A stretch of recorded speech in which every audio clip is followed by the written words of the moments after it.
principles of the gospel must control us. June 10th. Then he said to the keeper of his vineyard, "Look, for 3 years I have come seeking fruit on this fig tree and find none. Cut it down. Why does it use up the ground?" Luke chapter 13, verse 7. The Lord would be pleased to have his people more considerate than they now are, more merciful and more helpful to one another. When the love of Christ is in the heart, each will be tenderly regardful of the interests of others. Brothers and sisters will not take advantage of each other in business transactions. They will not charge exorbitant interest because they see their brothers or sisters in a close place where they must have help. Those who will take advantage of the necessities of another prove conclusively that they are not governed by the principles of the gospel of Christ. Their course is recorded in the books of heaven as fraud and dishonesty, and wherever these principles rule, the blessing of the Lord will not come into the heart. Such persons are receiving the impress of the great adversary rather than that of the Spirit of God.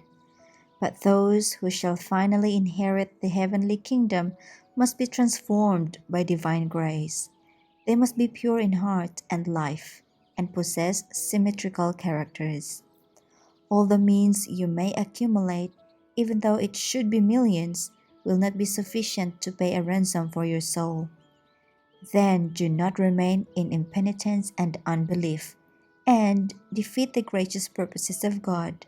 Do not force from his reluctant hand destruction of your property or affliction of your person.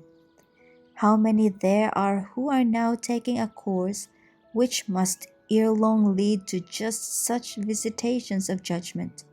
They live on day by day, week by week, year by year for their own selfish interest. Their influence and means, accumulated through God-given skill and tact, are used upon themselves and their families without thought of their gracious benefactor. Nothing is allowed to flow back to the giver. At last his patience with these unfaithful stewards is exhausted, and he brings all their selfish, worldly schemes to an abrupt termination, showing them that as they have gathered for their own glory, he can scatter, and they are helpless to resist his power.